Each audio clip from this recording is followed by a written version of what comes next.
Hello, everyone. Welcome to another episode of Dateable, a show all about modern dating, where we dig into the whys of people's behavior, including your own. This week was particularly about that because we just had a sounding board event about schemas with Dr. Lev.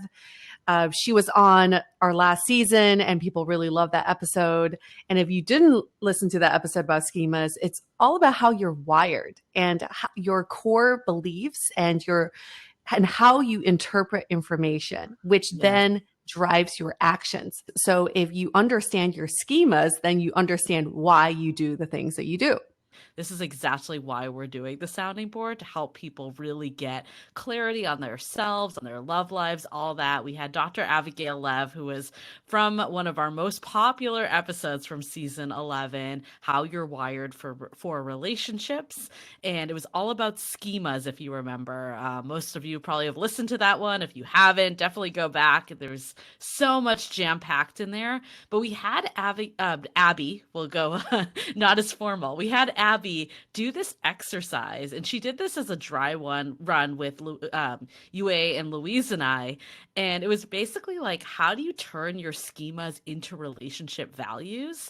And it was just so mind-blowing and like opened up so many things that I had never personally thought about before. The whole powerful thing about schemas is seeing how it relates to every facet of your life and how it drives your decisions and behaviors. So once you get a hold of your schemas and know more about that, then you're able to carry out with actions that are more favorable to you, as opposed to like knee-jerk reactions that sometimes could be damaging or harmful to you. So I think another takeaway for me from that entire event was seeing how your schemas are also driving the way you judge yourself. And if you can free yourself of that and set some values for yourself, then you free yourself of judgment. Because as long as you align yourself with your values, you're on the right path. Totally. You really have no reason to judge. So yeah, I mean, I think we've talked about it before, but the sounding board is basically like our premium community where, you know, we have a social side that people can connect with other members. And then there's this more like self-development side that we have an audio series. We have these events. We have coffee time with Yue and I. We got a few sessions this weekend that we're looking forward to. So yeah, it's really up to you of like what level works best for you. But to get all the information, you can go to dateablepodcast.com/sounding board. And we had a bunch of people upgrade to the higher level for this event. So there's a lot of good stuff in store. We have most dateable contests coming up, all the good stuff. So definitely check out the sounding board today. And that's dateablepodcast.com/sounding board. Yeah, well, this was a big week, and not just because of our event with Dr. Lev, although that was a highlight of the week, but we also had, obviously, the inauguration was a big, big event, and we'll get to that. But even more importantly, Yue's birthday. Happy birthday again. We've said it a few times, but on air officially. How's it feel? Well, thanks to Julie and Louise, I've been eating cupcakes every morning for breakfast. They were so sweet. They surprised me with sprinkles cupcakes, including cupcakes for doggies. And so both of my dogs got some really yummy treats. And I just got to say, I feel pretty good. So when leading up to my 40th, this whole time I kept thinking I'm going to have this blowout party because for I know. 40th, yeah, you've been talking about it for years. I feel like for years, ever since I was like 35. I feel like, because for my 30th, I had a huge bat mitzvah party in New York with like 200 people. So I thought, okay, for my 40th, I'm going to have an even bigger party, maybe in Vegas, and have this like, I don't know, a quinceanera or something. I don't know. I wanted to do something really fun.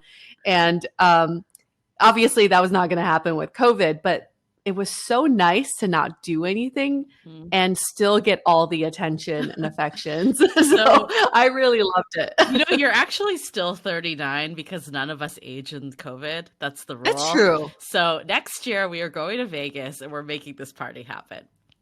But even if it doesn't, Julie, I feel like I've come to peace with it. It's like, I feel really good about the way this whole day turned out. It was really chill. It was very it was very much about my closest friends and my family. So I felt like I did myself good, like there was the right thing to do. And it was a lot of self-care. I took the day off from work. So I'm happy. I'm happy with the way I turned 40, but I'm also going to turn 41 next year. So, that big 41 birthday. Yep. Well, I mean, I loved that your boyfriend took you on a beach picnic. That looked amazing. Oh, so sweet. Amazing. He did, he gets so nervous when I talk about him, but I have to give him so much praise. Like a nice comment. Like this is a very nice thing that he did. Because if you think about it, in COVID, when you're in a relationship, it's actually a lot of pressure on your partner because you don't, especially for birthdays and celebrations, because all of the responsibilities on your partner. Mhm. Before, you could have your friends take you out, you can divvy up your days. Now your whole day is spent with your partner and you have to think of something to do. So my boyfriend was so sweet. He got me flowers. He got me my favorite meal for lunch, which is sushi. I love sushi. And then he took me on this beach picnic in at Santa Monica, and it was all set up for us. And we just like watched the sunset. It was just a beautiful scenery. And like, it was just the two of us. We didn't bring our dogs.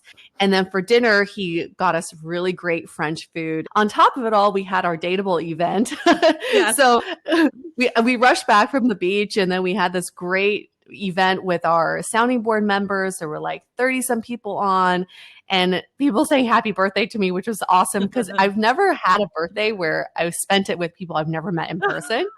It's just like great, right? It's funny, at the day you were like, I'm actually really excited about the event tonight. We're like, I feel bad this is falling on your birthday. And you're like, no, it's totally cool. No, it was actually really fun because we learned about ourselves. I met new people. I learned a little something about myself too. So that was great. And then the cupcakes came from Julie and Louise. And I was like, how can this day get any better? I really thought it was the most perfect day until Mojo threw up. That's a different story. Well, but anyway. We do have another surprise coming for you still. It did not arrive on the 40, but look out for it. And another surprise is coming. But maybe when you're back in SF this week, if it's not torrential rain pour the entire week, maybe we can do a little birthday catch up. I just feel so spoiled. Thank you. Thank you to all of you. And thank you, Julie. Thank you, Louise. I just feel extremely spoiled. And I'm so grateful for the way my 40th turned out. Yeah. So I feel good about it. I'm still alive. I'm not in a walker. I got my Botox done. I'm good. It's the best way to spend my 40. I love it. Everyone in like this group chat that Yue and I are on, everyone's like, damn Yue, you look so damn good for 40. Like if we could look half as good at 40, we'll be in good shape. So you ushered us in nicely for that. Yeah. And I was like, do you want a code for Botox? Because it is You're like, do you want a referral? Because that will help you out. Well, we're still going to Vegas. 41's happening. So hell yeah. Well, let me finish up cupcakes first. Okay. I still have leftover birthday cake my parents got me, and then leftover sprinkles cupcakes. So let me finish all that first, and then we'll celebrate the next birthday. Don't worry. Vegas isn't going to be for a while. But it's gonna... That's true. Vegas can wait. We also had the inauguration this week, which, oh my God, just brought tears of joy. And like, can we just talk about first? I mean, there's a couple things to talk about, but like so much. First of all, the attire and fashion of that event, I was like, damn, people are really stepping it up right now. And I loved like the purple, like there was like symbolism behind the reason why everyone was wearing purple was basically like bridging the blue and the red together. So I thought that was really nice. Oh, I never knew that. I thought they just thought they were royalty. Well, that too. Okay, that makes a lot more sense. But I think we just talk about Kamala's husband, Doug, who is our official second man, which I love. Like, this is like monumental to begin with. I was talking to a coworker about this, and she was like, I had like tears of joy, and I was looking at my two daughters, and I'm like, do you understand how big of a deal this is? And they didn't understand at all. And she was like, why can't they understand? Like, what is going on? And then she's like, maybe it's because they just think this is normal. Like they don't get that like this isn't like a normal thing, that like women could just do this. And she's like, in that, it's actually kind of amazing that they didn't even think it was a big deal. I guess that's a really great thing because we're always so afraid of bringing up our kids in this sort of environment. But then you realize there's some really positive sides. They're seeing things being done in a way that's never been done in history. And they think it's the norm. For us, it's a new norm. For them, it's the norm And all I the way. love to like all the memes going around about basically like Bernie memes, but also like the Bernie memes are off the chart. But there's also one for all of our SF listeners of just like him plopped in Dolores Park within one of those like COVID circles that really makes me crack up. But I'm talking about the memes about Kamala's husband, Doug, and just like how you need to Oh, get yeah. yourself a Doug. Just the way he looks at her, the way he like I mean, not that he shouldn't let her lead, like this is her day, but like he basically was there to support her fully. And like that is what we want in a partnership. That's incredible. And like I want to find myself a Doug. I'm on board with that. I would love to learn more about their love story because he comes from, this is his second marriage, His right? kids. Yep. So yeah, I would love to know how they met. How did they find love with each other, and how this, I'm sure they've had numerous conversations about what happens Yep. now because their relationship is about to change, and how do you grow with your partner in such a huge role that she's stepping into. So it's pretty exciting. So, Maybe we'll get them Kamala, on if the you're podcast for listening, hit us up. season 12. That would be I'm just saying, that would be a killer couple to get. If we could get them, then like life made. That would be amazing. we have one spot left, Kamala. So if you like to join, be a guest on season 12 of the Dateable podcast, which has once been number 4 on the charts. We were featured with you on New and Noteworthy. Don't you remember? I know she's listening right now, obviously. It was meant to be because she has nothing else. Yeah, we'll send her a screenshot. Don't worry, we screenshotted that shit. You might not have, but we did. Also, it wasn't even her podcast. It was like a podcast about her, but whatever. It doesn't matter. She knows all about it. It's the point that we're taking. But anyways, it was I think also just want to call out too, this other thing that made my heart melt was that like on day one, Joe Biden signed like executive orders to have like equality for like LGBTQ plus folks in healthcare and just all sorts of things. And like I saw like a few friends of mine that are in that community just post like how overwhelmed with joy they were. You got to put yourself in Joe Biden's shoes. This guy has been in politics since he was in his 20s. He's been wanting to be president since his 20s. And now he's approaching 80 and he finally gets to be president. He probably has a long ass list of things that he wants to do as president. So this guy is probably the most anxious man in America right now. You know, can you imagine if you've been waiting for almost 60 years to do shit? You were probably just so anxious to get started. You're like, forget all the celebration. Let me get in office and get started on this crap. I think he had like 30 orders or something on day one signed, something like that. But anyways, I also got Kamala ice cream. That was my other big splurge. What's Kamala ice cream? There was this, that sounded weird the way I said it, but there was, Smitten ice cream in San Francisco. It's like this, for anyone that doesn't live in San Francisco, they like hand churn out ice cream. It's amazing. They made an MVP flavor, Madam Vice President, and Kamala's like face is on the container. So I got it in celebratory and I saved the container. What's in it? It was like pecan praline. It was really good, actually. Yum. It was good. Their ice cream is bomb for anyone that is a local, but yeah, it was good. Oh, I'm gonna have to get some. Well, it might be, it might still be back. Who knows? It might have been limited, but you can try. You might as well shoot your shot while you're here. Are you gonna save the container? Yeah, I did. I already saved it. I didn't save like the whole container because that'd be gnarly, but I saved the top. Oh yeah. That's a good idea. Yeah, the whole container would be kind of gross. Exactly, like the ice cream in it. Yeah, so. Yeah, that would not be good. So what is this episode about? We've thought we'd bring you our top 3. We each bring you our top 3 episodes from last season that changed the way we view love and relationships. Yes. So we don't know our top 3 yet. It'll be a surprise for each other, but we're going to start on our top 3 now. So I'll start with mine. Yes. Third one, it would be the season opener, Trust in Your Timing with Christina Bradley. She wrote a book called Which Way to Happiness. And it really was about getting to a crossroads in your life. Like, let's say when you turn 25 or 30 or 40, these are major milestones where you question if you're if you are where you're supposed to be. And that conversation was about liberating yourself from that thought, because honestly, you're never really where you thought you would be. Otherwise, you'd be a psychic. So, trusting in your timing and trusting in the fact that wherever you are today is exactly where you're supposed to be, but your future is in your hands and you have full control of how you live your life, because you're making daily decisions Mhm. um, that are driving how your life pans out. So instead of having the social constructs tell you how to live your life, you are in control of how you drive your life. And I mean, I also picked that one. So we knew that we were going to have overlap on some of them. And I was wondering if that was going to be one of them. I also find it interesting you picked that one, given we talk so much about milestone birthdays and you just had Mhm. one. How do you think like listening to that episode actually played into your own like relationship and dating life? We were sitting at the beach on my 40th, my boyfriend and I, and we were looking around, and he was like, I never thought this would be my life at 40, because he's also Mm. 40. Mhm. And I was like, same here. And then we were kind of talking about like, how did you think your life would be at 40?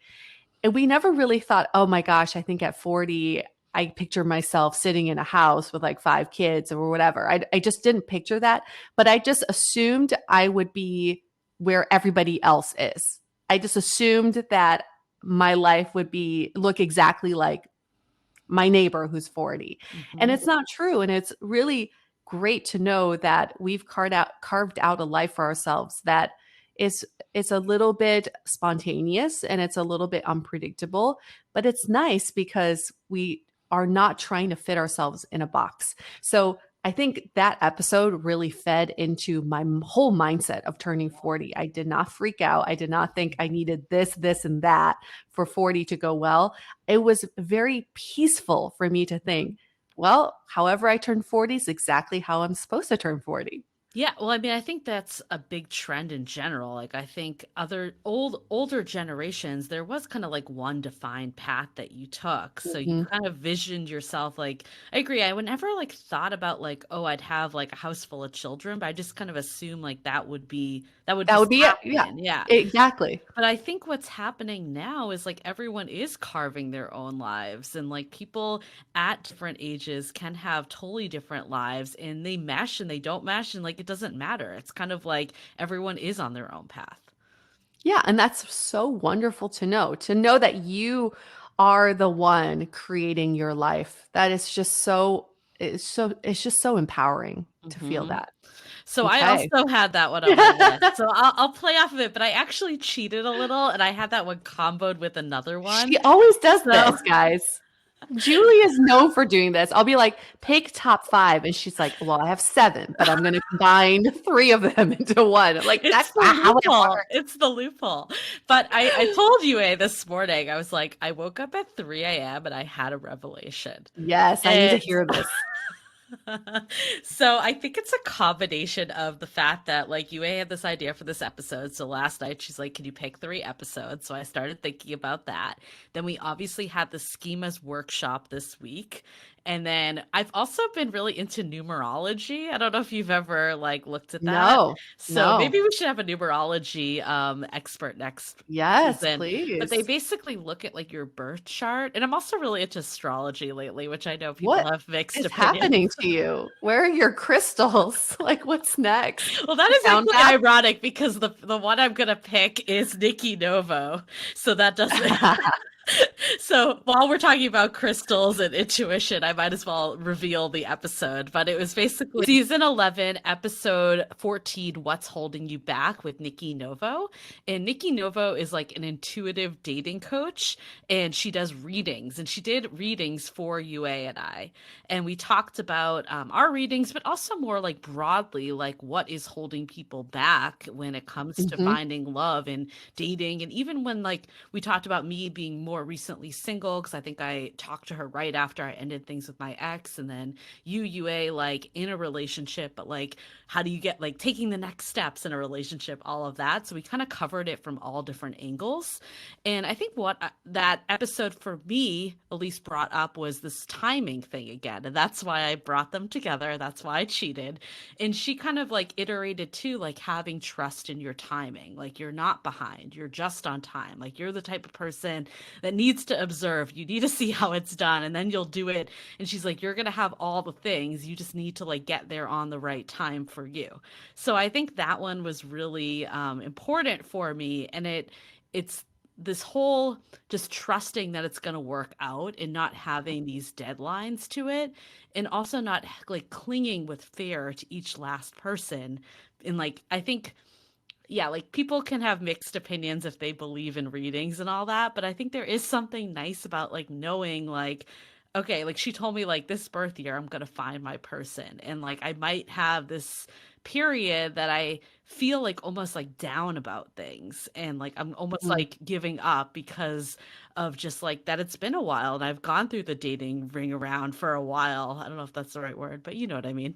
And the carousel, I don't know, ring around did not sound right as I was saying it, but we'll go with it. We'll go with it.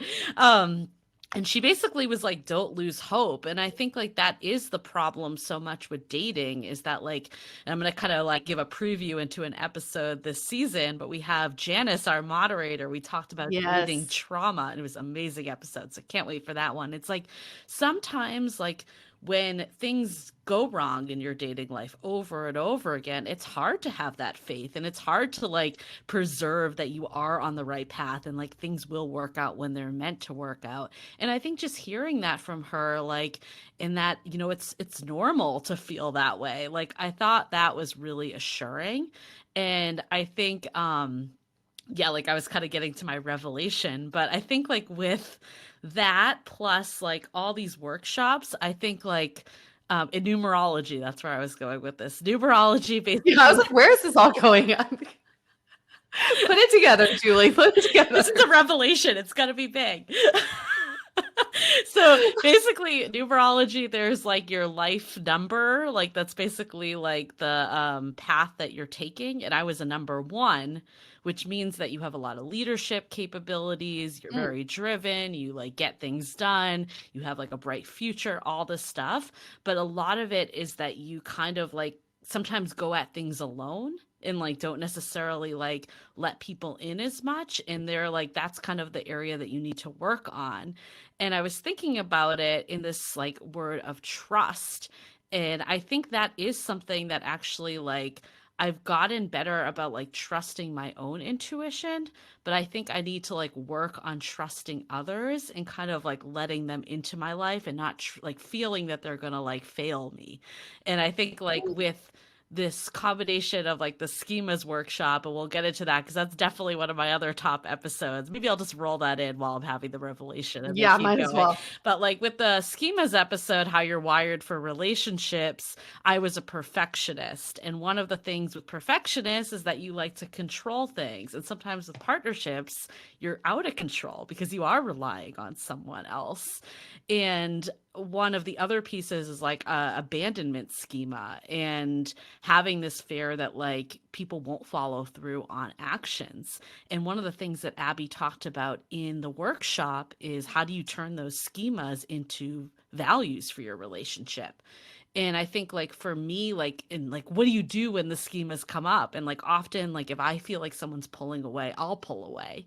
But that isn't really the relationship I want. Like I want someone that's going to be consistent. I want someone that's going to be there and all that. So I think where I'm going with this is that I'm learning to just put my foot forward and to like relinquish some of that control and to like understand that maybe like trust is a difficult part for me. So it's not just trusting your timing, but it's just trusting others a bit more and letting those people like giving people a chance, you know, like opposed to just like feeling like I need to control everything. Yeah. And I think it's just controlling your risk for disappointment, risk for resentment, because if we're constantly expecting people to fail us, then it's a self-fulfilling prophecy. It will absolutely happen. But if you give them opportunities, you step forward, hoping that they will step forward, that's a chance to learn about them. And Abby talks about this too. Always give the other person a chance to give you information. That's what we're doing in dating. We're collecting information. It's not about judgment. So if you step forward and they step forward, that's collecting information. My partner will meet me. But if they step backwards, you're like, hey, that's not the partner I want to be with because it doesn't align with my values. Right. And another teaser alert, we have this amazing episode coming up with Connor Beaton, and we kind of asked him a question about emotion. It's all about emotional availability. And I asked him a question about, like, is this a sign someone's not emotionally available? And he totally turned it around on me. And I was like, this is amazing that, you know, like, you kind of like, we talk about this. It's like, you can't just ask the why of others. You got to ask the why of yourself. And his whole point, like, is you can say, like, hey, I'm looking for a relationship that's X, Y, and Z. And if someone can't meet you there, like, better to find that out earlier and to like move on. But if you don't like say anything, like, then you're just making assumptions and you're not really giving someone even a chance to say that they can or can't meet you. We had a really good question in our workshop. Someone asked, is it too aggressive to ask these questions on earlier dates? And the answer is no. Your values are what you stand by on a daily basis. If you're afraid to ask if someone's aligned with your own values, then you're afraid to get into a relationship. That's really the crux of it. It's like you're not ready for a relationship. The only way we can carve out a relationship that we want is to ask for what we want. Because no relationship starts out of the box like exactly how you want it. There's nobody out there like that. There is no perfect fit for you. You have to create the perfect fit. And that's what we really learned from these episodes is that everything is in your control. We got to stop thinking about, oh, is this going to scare someone off? Are they going to like me less if I ask this? No, it's your fucking life. Right. And if you can't have that relationship from day one, it's going to be a lot harder to have that like 3 months, 4 months in. Like, I think I've been under this mindset, like, I don't want to do anything too early. I don't want to like rock the boat. Yeah, we've all been there. Easy going. Yeah, I think we've all been there. And I think people still have those thoughts. But I'm kind of like now in this world, like, fuck it. Like, I'm just going to put it out there. And it's, again, it's all how you say things. It's not what you say, it's how you say it. Right. So I think like, the long-winded revelation is, I think this trust word is like a big one that I've learned, and it's trusting your timing, trusting your intuition, but also trusting others, because we talk about this too. It's like we can do all the self-work, and I think everyone should be doing the self-work, but if you're also not engaging other people, then you're not setting yourself up to learn about relationships, because the reality is a relationship is with another human being. Yep, absolutely. Did you just reveal your top 3? No. Like all of them into one? So 2 are combined. Oh, fuck.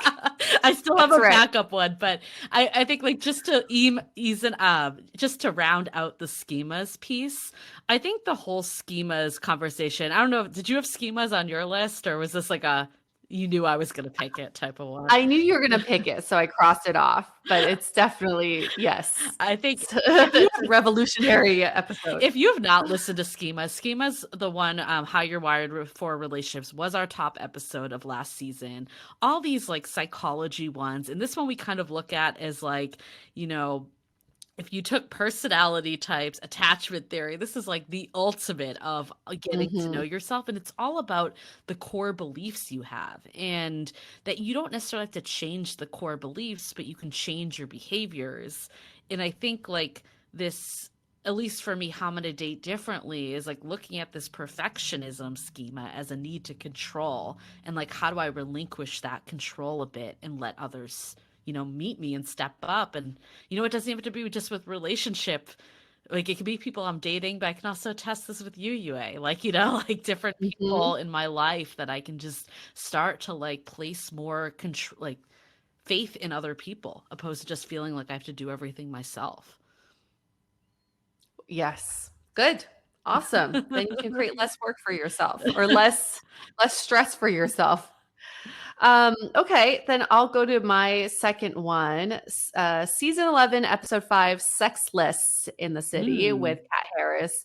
from a podcast called The Refined Collective. I really enjoyed this episode because she is a 30-some-year-old woman in New York City living it up, and she chooses to abstain from sex. She's a Christian woman, but she came to these choices herself. She didn't grow up in a Christian household. She found Christianity herself, and she didn't grow up in a household that condoned sex, and that condemned sex. And I think for her, she was like, you know what? I think intimacy is going to be a huge piece for me that I value and that I want to keep sacred. So I am going to wait till marriage for sex. So that conversation really helped me realize, one, I've been taking sex for granted. So how do I treat each time that I have sex as a new experience? And how do I appreciate it more with every little moment that happens during sex? Sometimes we're just like, oh, okay, I already know, this is me talking, by the way. I go, if I get on top, I'm going to come, like, that's just going to happen because it's happened in the past and it's just the way it's always going to be. But what if I treat each new experience as, I actually don't know if I can orgasm in this position. Let's see, let's be open to other ways of finding pleasure during sex instead of the ways that I've known that I can find pleasure during sex. I also love her thoughts about intimacy, because we don't often tie intimacy with sex. And sometimes I've heard a lot of my friends say this: I can't just turn on a button and say I'm ready for sex, or I can't just turn on and say I'm horny. It doesn't happen like that, because there needs to be some level of intimacy. So in my own relationship, I've thought about, how do I create more intimacy and deepening that intimacy so that when we do have sex, it becomes a deeper, more meaningful experience, as opposed to just going through the actions because I'm trying to hit my quota of like having sex 3 times a week. I love that you picked that one too, because like you're not a virgin, like I think that what I love about it. Sorry to blow your cover, but I feel like, like sometimes people do skim over episodes that they're like, this isn't applicable, but I really believe that you can learn and take away something from everyone's experience, even if the experience isn't directly to you. And I think I had a similar reaction that you did, is like, it made me think about sex in a different way, and like the intimacy of sex, not just the act of sex. So it's like, what's your relationship with sex? I think that was a question that was posed in that episode, and it's a good one. And like, sometimes you're right, we take it for granted, we don't think about all that stuff. So having that fresh perspective really did help with that. Yeah, even if you've had sex with 8 million people, the next person you have sex with, or the next time you do have sex, you can still create a different experience, feel so familiar, and so you can appreciate, be grateful. So I really like that episode. And what's your last one? So more rolled up into one. No, let's take should we take a quick break before we get into the last ones? How many more do you have? 2? Just one. One more. Okay. Let's take a quick break before we get into the last one. Okay. So yeah, we'll get back into it now. My last one I had was it was season 11, episode 15. Is too fast a bad thing? Oh, that one. Kevin, yes.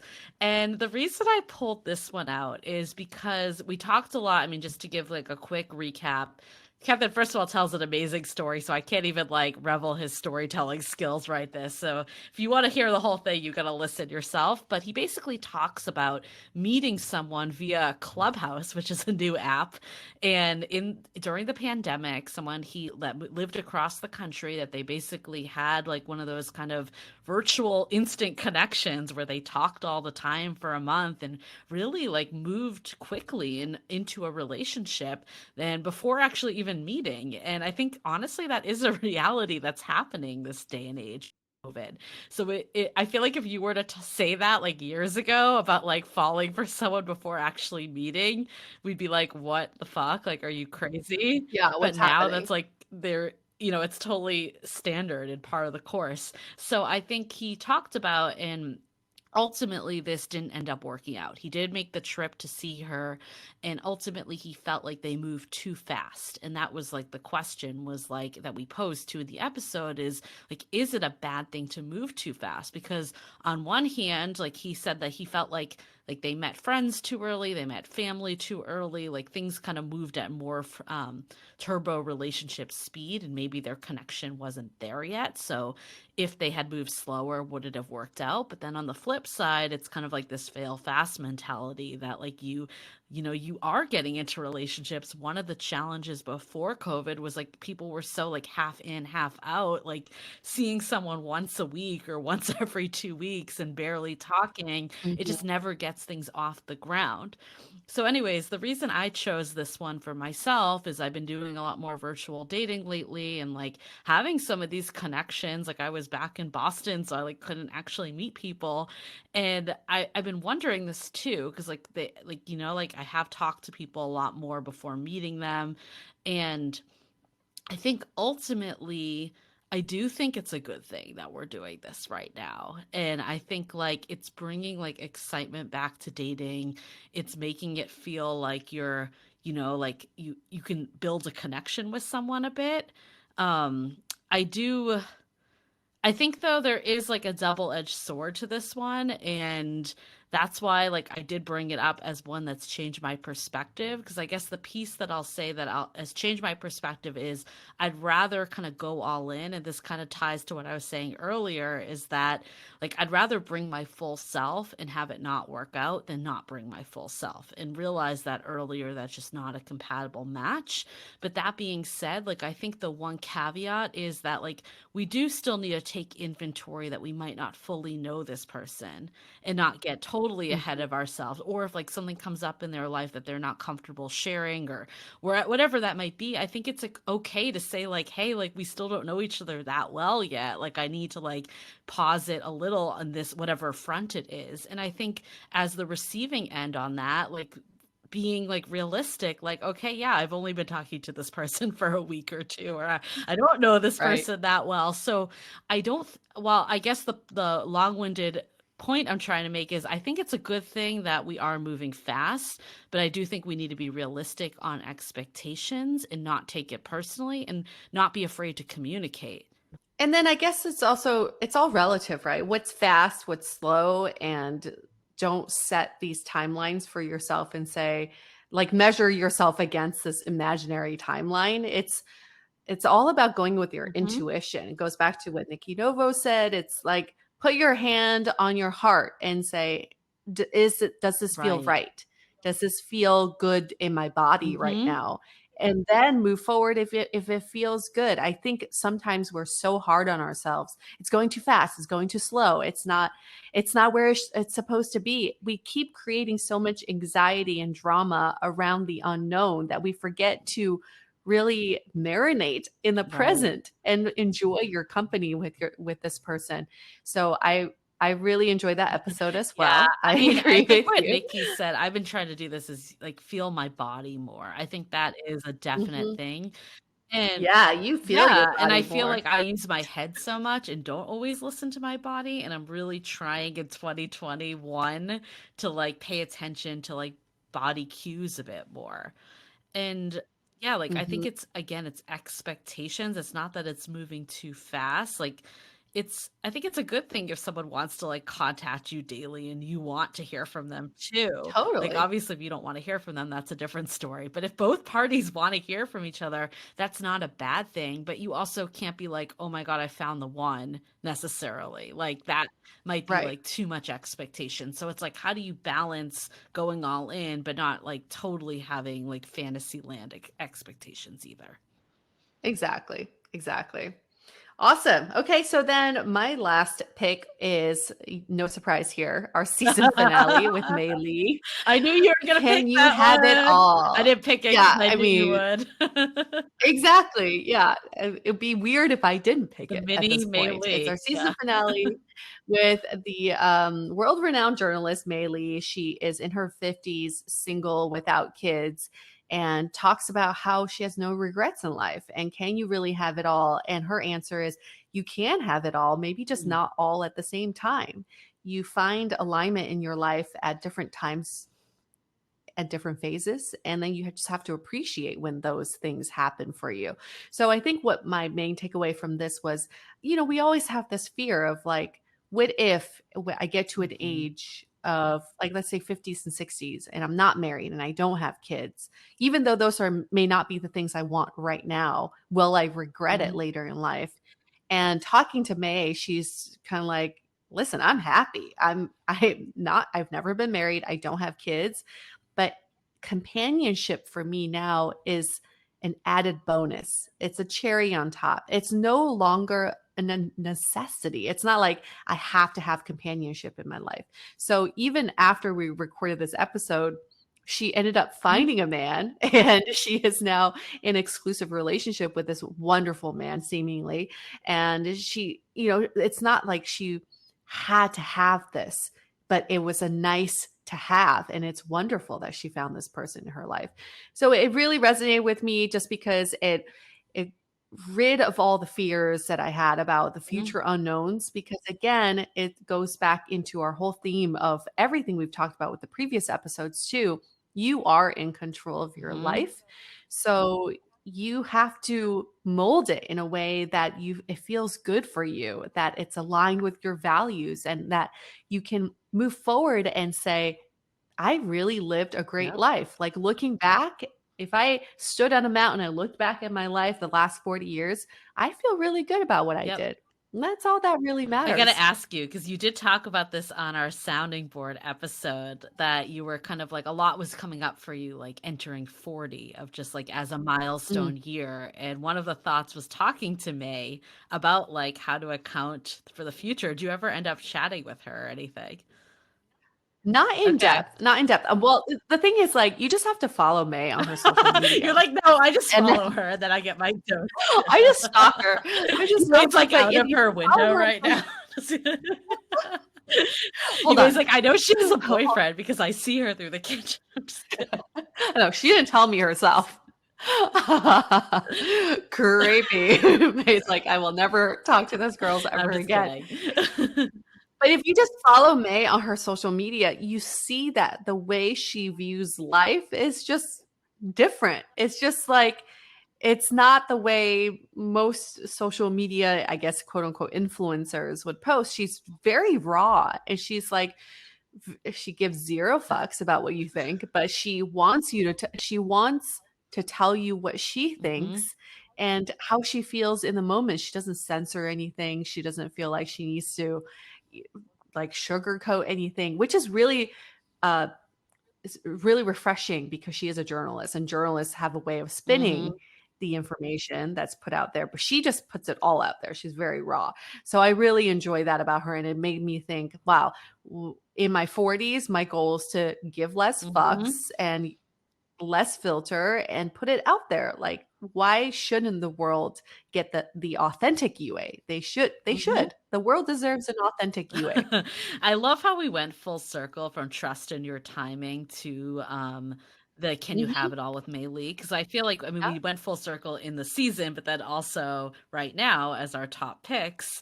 And I think we actually like recorded those not that far apart, and we're like, it's interesting because there's a lot of the similar themes that are coming up this whole season around like, you know, this fear of the future and what does it have, or like being held back by the past. And I think ultimately, like, we don't know what we're going to want in our 50s. We don't know, like, you know, it's like, I think there's a lot of that fear going on. I've had it too. It's like, if I don't want children now, will I regret that in 20 years? Right. And like, you just don't know is the reality. So it's like, you kind of just need to live life according to your values and what you want to do. Like, there's never a silver bullet that has all the answers, and like life, whatever life path you're on right this minute. So those are our top, I don't even know. Like, I can't even count how many episodes. We stuck with six.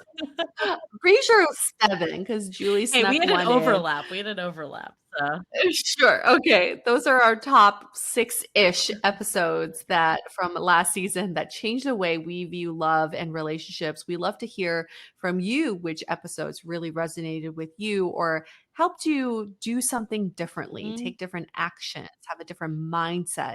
And that's the goal with Dateable is that we are constantly trying to figure out ways to change our perspective. We are constantly evolving. So why shouldn't our mindset, right? So I really love that we can have this discussion, look back on our last season, but also get everyone revved up for season 12, which is coming up very soon with new revelations, new learnings, new experts, new stories, new everything that we are very ecstatic to bring to and you. you can still submit your story. We still have some open spots for season 12. So dateablepodcast.com/story. You can use the form, fill it out. We'll see if it's a good fit or if there's any, even if you don't want to be a guest and you're just like, this topic would be awesome. Like feel free to shoot us an email at hello@dateablepodcast.com. And and also just in other news, like we're gearing up for the Most Dateable contest. This is going to be super fun. We have tickets that are available to the general public. It's dateablepodcast.com/events. You can get your tickets a la carte, or you can join the sounding board. And then basically, if you're in the event tiers, it will be included. And if you join the tier that's not in events, you'll get like a discount code that makes it a little cheaper too. So definitely join us for that Most Dateable contest. We're going to be revealing the contestants this week, right? Yes, our top 6 contestants competing for the crown of Most Dateable 2021. We got some amazing videos in. There were like so many to pick from. We had to like instill another judge panel because there were just way too many videos that were incredible. So good. We are so excited. And while you're online searching for all of that, you might as well just go to Apple Podcasts and give us a 5-star review. Hey, you're already there. You're already online. Get to 500. We're almost at 500. My goal in life is to be at 1,000. Your goal in life? Wow. Well, maybe not life. Maybe not life. Can you really have it all with Julie Crabchick? Can you really have 1,000? Numerology coming through. My gosh. Relinquish that control, woman, because we're going to get to 1 million reviews eventually. There we go. Think bigger. Think bigger. But yes, your reviews are really helpful for us, not only for perception wise, it makes us look good, but it is helpful for us to get the right guess because it makes us look legit. Favorable reviews also help us with rankings, helps us with sponsorships. It's just all around helpful for everything that podcasters do. And I'm not saying this just for us. For other podcasters, do the same. While you're giving us a 5-star review, hey, give Kat Harris a 5-star review from the Refined Collective. Go for it. Nikki Novo, her podcast too. So while you're on there, just go on a 5 stars. I think Christina Bradley from Trust Your Timing also launched a podcast recently. Sweet. So all the podcasts. May Lee has a podcast. We have so many of our so many 5 stars. Just give it to them. Just boom, boom, boom, boom, boom. So we really appreciate that. And then we'll be back for one last bonus episode next week before we kick off season 12. Wow. Here we go. Okay. We're going to wrap this up. All right. On the count of 3, we're going to say stay dateable. 1, 2, 3. Stay dateable.